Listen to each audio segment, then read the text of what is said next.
再来看 AI 人工智慧的发展真紧，有人烦恼讲会影响到国家安全。联合国的安理会18伫纽约进行头一场 AI 相关的正式讨论。联合国的秘书长古特瑞斯就警告讲AI 有可能造成全球的安全的风险哦。美国众议院的军事委员会嘛，正在进行 AI 的相关听证会。面对全球 AI 热潮可能造成的大影响，联合国安理会18伫纽约头一届针对 AI 的安全议题进行正式的讨论。AI could aid the reckless quest for weapons of mass destruction by state and non-state actors alike. But it could also help us stop proliferation. The malicious use of AI systems for terrorist, criminal, or state purposes could cause horrific levels of death and destruction, widespread trauma, and deep psychological damage on an unimaginable scale. 古特瑞斯示警 ，AI 可能对全球和平造成风险，希望各国爱做管控。不过，各大理事国对 AI 监管看法无同。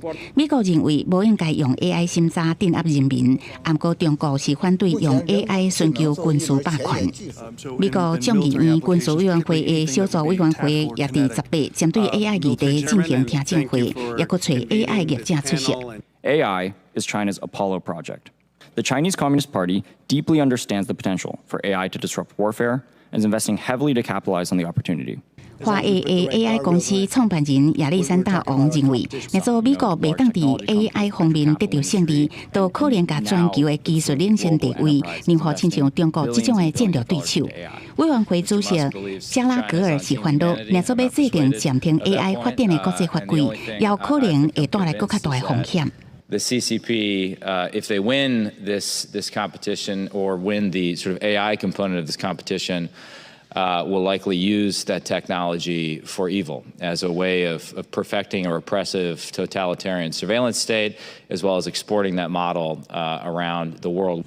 加拉格尔说明，中国宣示伫2030年将为 AI 领域的世界领导者，目标之一就是要把 AI 武器化。所以美国必须爱伫 AI 投资发展这方面有更较好的处理，才会当确保相关的监管规范会当由美国定义，毋是中国定义。记者综合报道。